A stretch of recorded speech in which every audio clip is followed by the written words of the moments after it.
I'll be glad to meet with you after this is over with and we can discuss it further.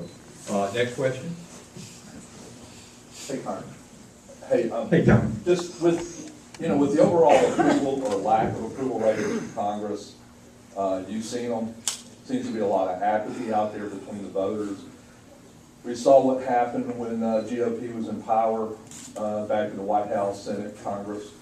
What do you think needs to happen to get that approval rating up and to get the approval rating of the American people, or that support from the American people overall, back in having faith in what Congress can do is the right thing? And I think the constitutional amendment and budget amendment is a step in the right direction. But overall, what would you feel would be the course of action to take for the GOP to regain that trust?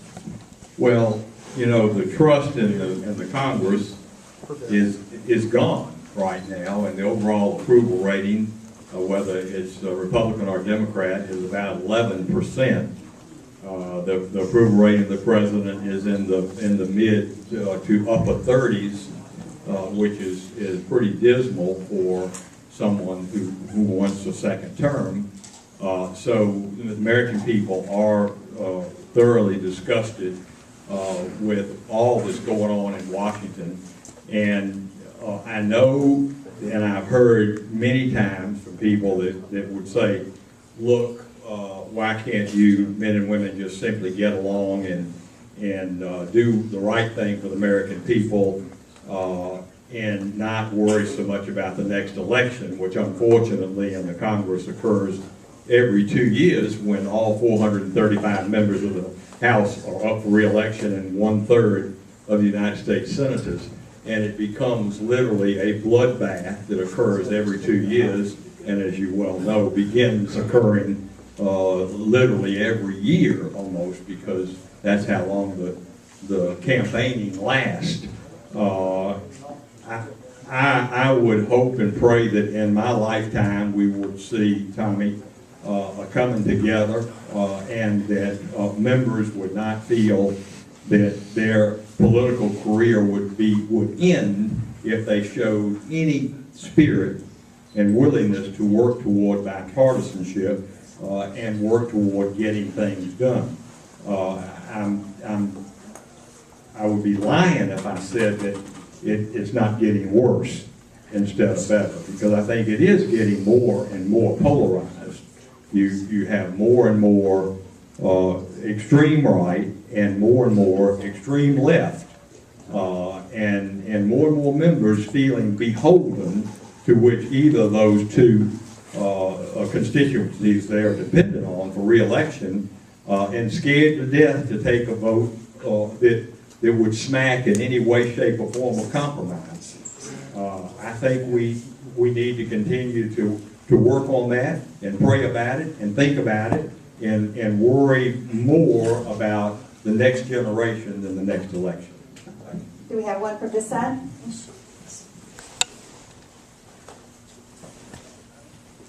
I'm Skip Gray, and my questions are always about veterans. But I just found out this morning, and the thing that we need to do is make sure our veterans get buried properly with honor.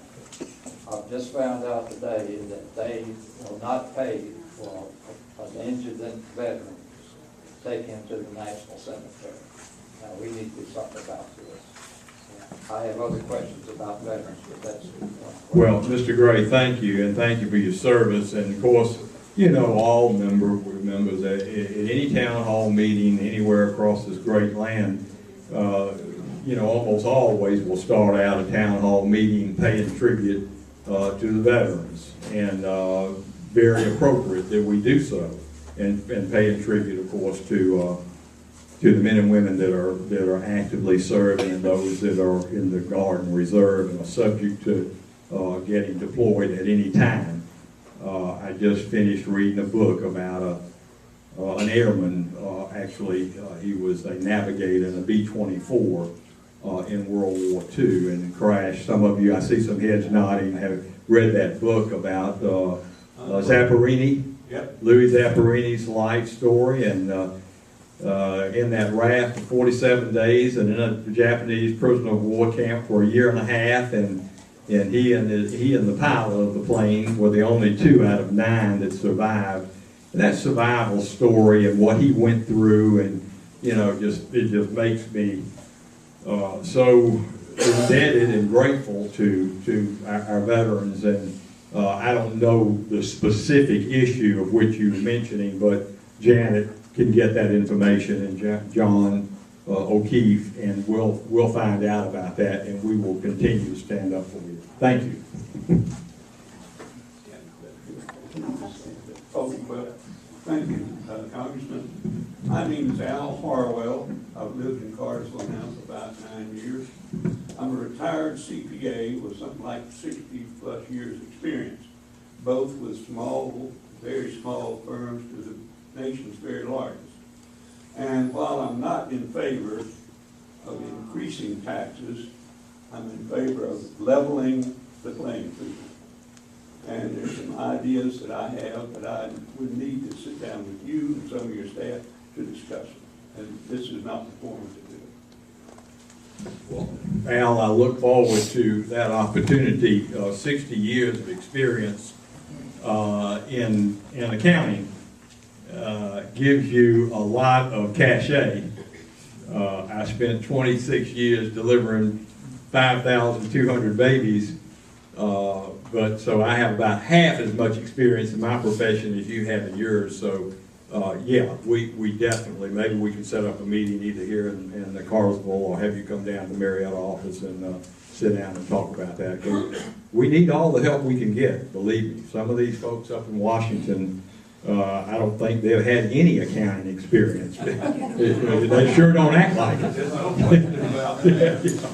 Congressman, if we could introduce your staff. I know Terry Dan and Marsha McKinney are outside, and Travis Loudermill, of course, John O'Keefe, and myself. If any of you have casework issues like these that have just been discussed, we'll be more than happy to meet with you afterwards. Andrew Johnson's back there. If y'all would just raise your hand who all our caseworker and staff are, and so if you need to see any of us on individual matters, please, by all means, see us afterwards. Thank you. Janet, thank you. If I counted correctly, that means I've got about 6 of my staff here, and John O'Keefe, our deputy district director, lives right here in Cartersville in Bartow County, and is a member of one of the Rotary clubs. And John has been with me since day one. We started way back in 2003, and so I'm in my 9th year, and John was with Congressman Barr before that for several years. So I'm indebted to this great team, and of course, this lady up here is the overall district director, Janet Byington. Thanks, Janet. I'm Willie Caldwell. I represent Northwest National Active Retired Federal Employees, Chapter 0545. And we're in Rome, Georgia, Georgia County. Let's see you go.